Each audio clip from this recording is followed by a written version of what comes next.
저격수 판례입니다. 자, 1번에서 타인 동그라미, 2번에서 A를 불러내어 그로 하여금 할 때 A 동그라미.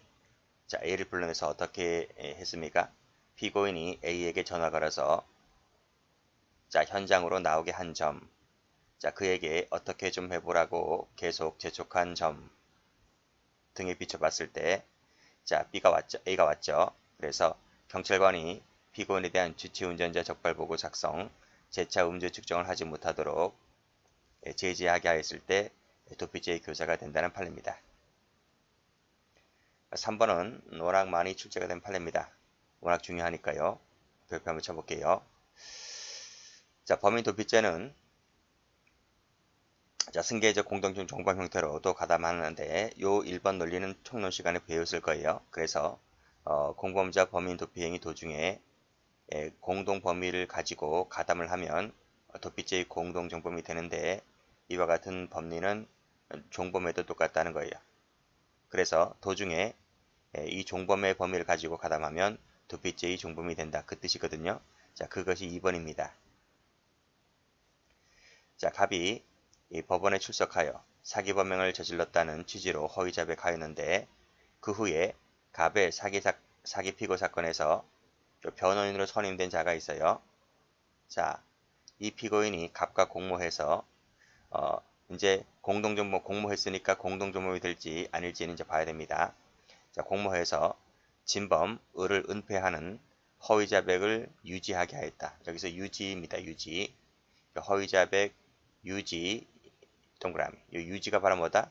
종범의 형태다 하는 거예요. 자, 그래서 도피죄 방조가 되었던 사건입니다. 1번이든 2번이든 워낙 많이 출제가 된 판례입니다.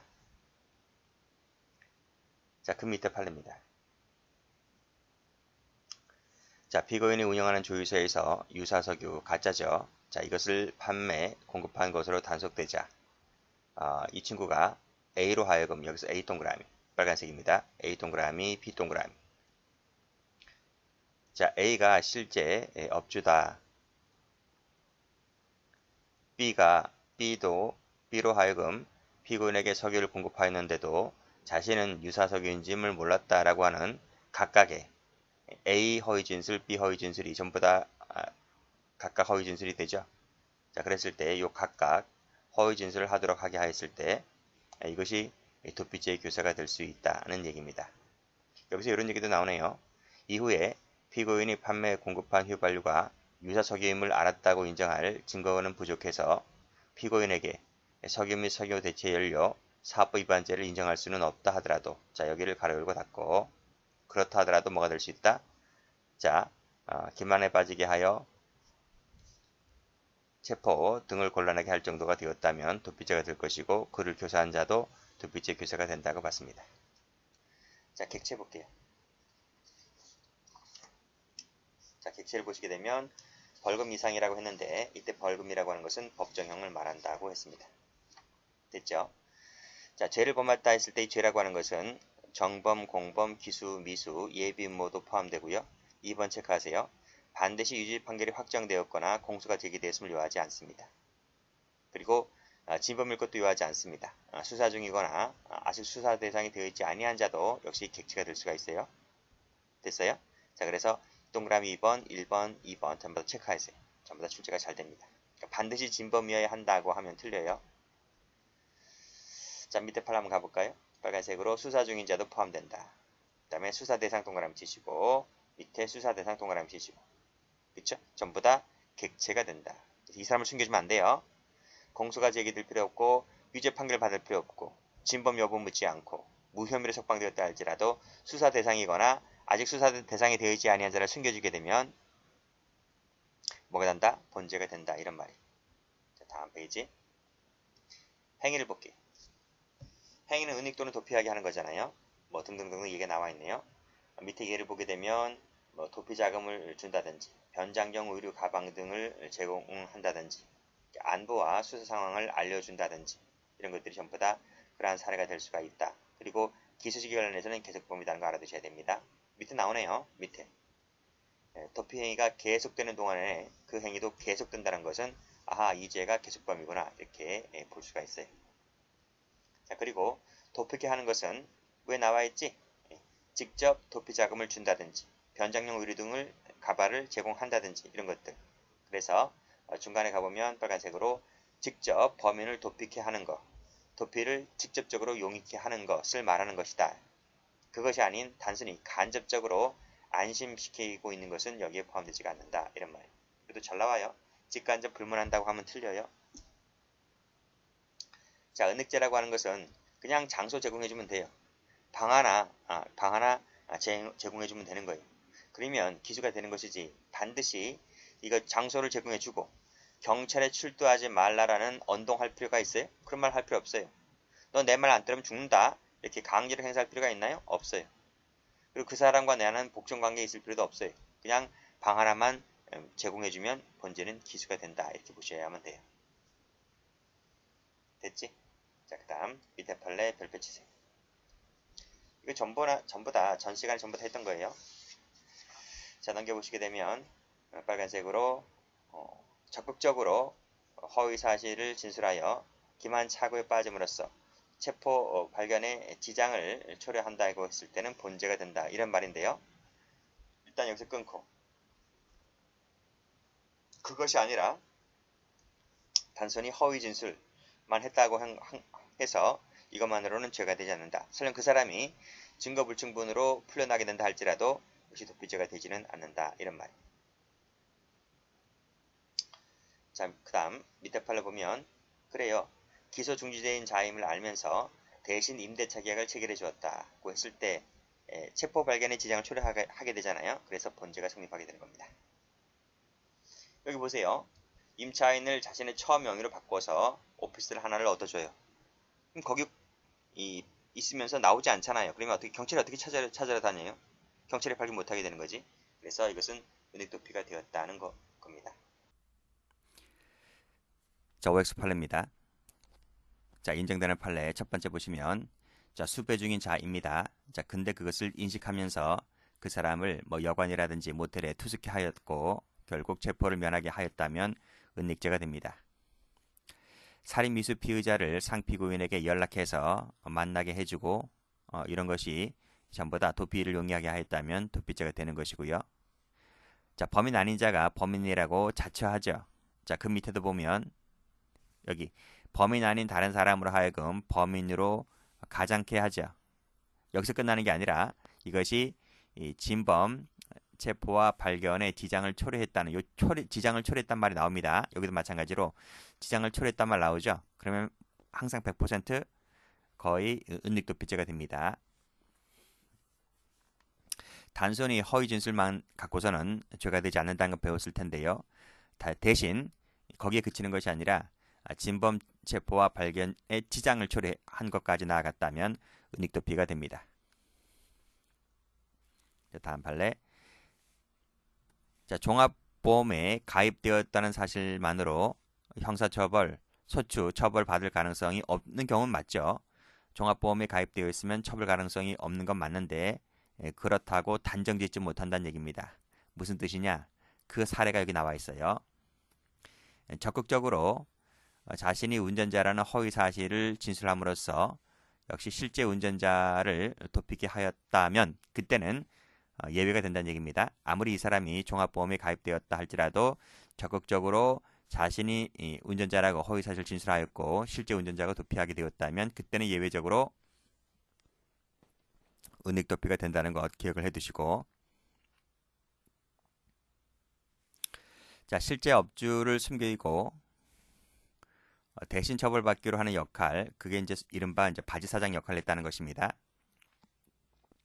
자, 그래서 게임장 운영 경위, 자금 출처, 게임기 등의 구입 경위, 점포 임대차 계약 등 체결 등에 관해서 적극적이란 말 나오죠. 그래서 허위 진술, 허위 자료를 제출하였고 결국 수사기관이 실제 업주를 체포 발견하는 것이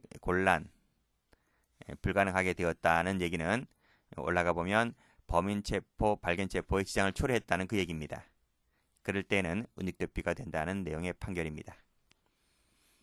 자, 근데 그것이 아니라요. 단순히 묵비, 허위 진술, 묵비, 허위 진술, 허위 진술, 묵비 이것만으로는 죄가 되지 않아요. 자, 그럼 허위 진술 계속 나와 있죠. 이런 것들은 전부 다 죄가 되지 않는다. 이런 말. 실질적으로 마지막에 실제로 범인이 용이하게 도피하게 되는 결과를 초래했다곤 하더라도 단순하게 허위 진술로만은 죄가 되지 않는다.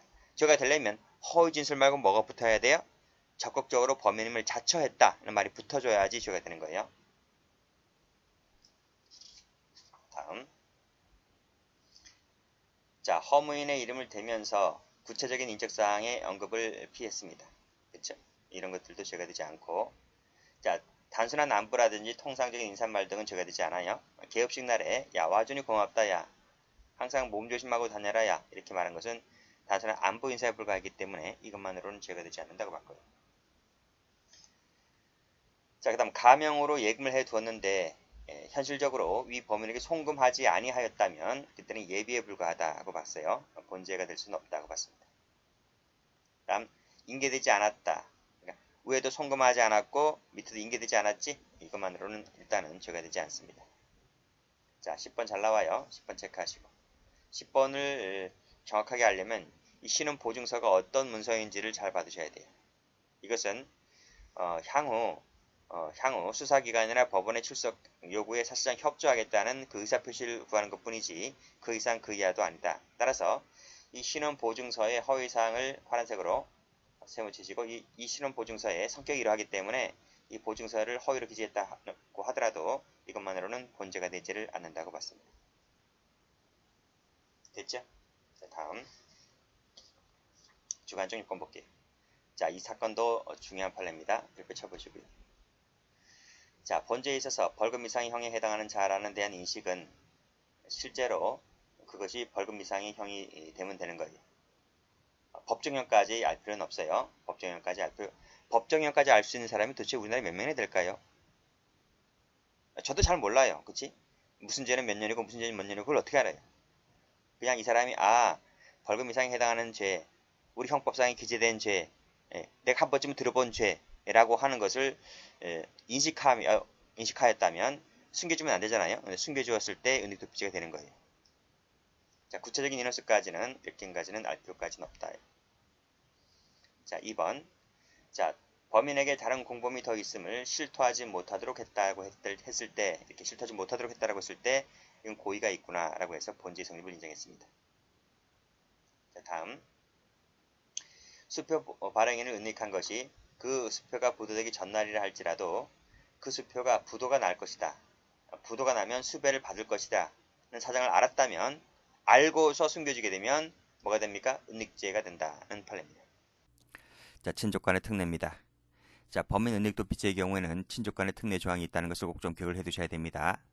자, 조문입니다. 친족, 동거 가족이 본인을 위해서 전항의 죄, 즉 은닉도피죄를 범했을 때에는 처벌하지 않는다는 조문입니다. 자, 성격합니다. 자, 다수서는 이렇게 보고 있습니다. 자, 친족 간의 정의에 비추어 은닉행위를 하지 않을 것을 기대할 수는 없기 때문에 따라서 이때는 책임 조각된다. 이렇게 다수서는 보고 있어요. 책임 조각이기 때문에 법원은 무죄 판결을 선고해야 한다고 보고 있습니다. 자, 범위입니다. 자, 친족 동거가족의 범위는 민법에 자세히 나와 있기 때문에 민법에 따라 결정된다고 보고 있습니다. 자, 최신 판례인데요. 아주 중요합니다. 별표를 박아두시고. 자, 사실관계입니다. 혼의 출생자인 갑은 생부가 강도치사죄 등을 범해서 도피 중이라는 사실을 알면서 생부를 도피케 하였습니다. 과연 이 갑에게 친족간의 특례 규정이 적용될 수 있을까의 문제입니다. 될 것 같아요? 안 될 것 같아요? 판례는 그러죠. 151조세 2항을 적용하려면 친족 동거가족이어야 하는데 친족 동거가족의 범위는 민법에 자세히 나와 있으니까 민법을 찾아봐라 이겁니다. 근데 민법은 친족의 범위를 법률상의 친족으로 한정하고 있습니다. 자, 그래서 우리 생부, 생모 관계는 우리 저 존속사례죄 파트에서 설명한 바가 있습니다. 자, 여기서 사실관계에서 보았듯이 생부가 혼외자를 인지했다는 부분은 안 나와 있죠. 그렇죠? 그래서 쭉 읽어보시고 여기 생부 나와 있습니다. 인지하지 않았습니다. 그러면 법률상의 친족관계 형성되지 않겠죠. 그렇죠? 그러면 1번에 두 번째 줄에 배치가 되죠. 따라서 형법제 151조 제2항을 적용할 수가 없다. 즉 친족간의 특례 규정을 적용할 수가 없다. 그래서 유죄 판결 나온다. 이런 말입니다. 자, 그 다음도 잘 봐두셔야 됩니다. 여기서 이런 얘기 나옵니다. 자, 본인과 행위자 사이에 구체적, 개별적 관계나 상황을 따져서 적법행위에 대한 기대 불가능성 유무에 따라서 151조 제항을 유추적용할 수 있지 않느냐라는 소수 견해가 있습니다. 무슨 얘기냐? 이게 갑자기 왜 이런 얘기가 나오냐면 올라가 보면 이 성격에 뭐라고 되어 있습니까? 친족 간의 정의에 비추어서 은닉행위를 하지 않을 것을 기대란 말 나와요. 기대할 수 없기 때문에 책임 조각된다. 이렇게 다수 설은 보고 있어요. 이건 판례 얘기가 아니라 다수 학자들이 그렇게 보고 있는 거예요. 자, 그래서 이 기대라는 말 나오기 때문에 그 기대라는 것을 끌고 온 겁니다.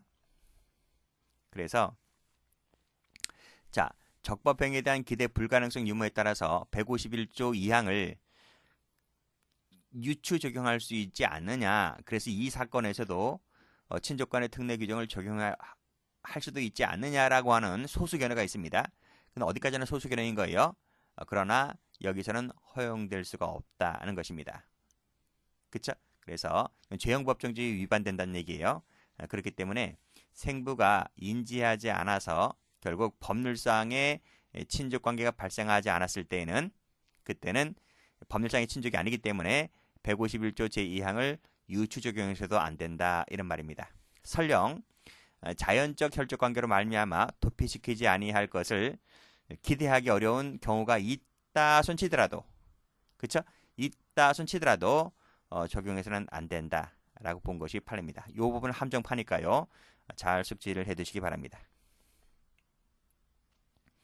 다음 여기도 나와 있잖아요. 이 판례는 뭐 워낙 유명한 판례니까요. 거기서 3번을 가보면 151조 2항이나 155조 4항에도 이제 친족 간의 특례 규정이 있는데 준용 조항이 있죠. 여기서나 친족의 범위는 법률상의 친족을 말합니다. 혼인 관계도 마찬가지입니다. 그래서 사실혼 관계 배우자는 여기서 말하는 친족에 해당되지를 않는다 이런 말이죠. 법률로만 되는 거예요. 그리고 이제 여기 꺽쇠 1번, 꺽쇠 2번은 앞에서 다 배운 논리입니다.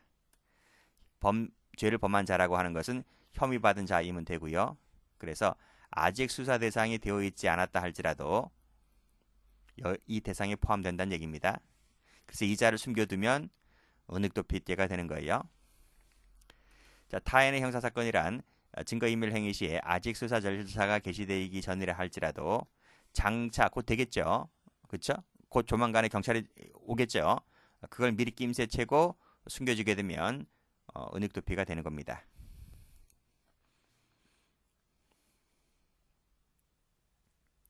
자, 공범관계.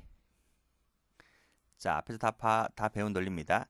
범인 자신이 친족을 교사방조해서 본죄를 범하게 하였을 때는 본죄의 교사방조가 됩니다. 여기 나와 있죠.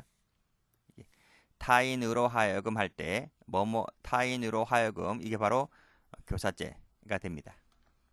그리고 이 타인 속에는 누가 들어와요? 친족, 동거가족이 여기에 포함됩니다.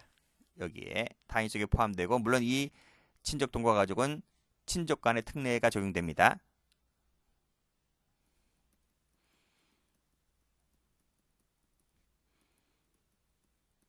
특례가 적용되어서 책임이 조각되죠.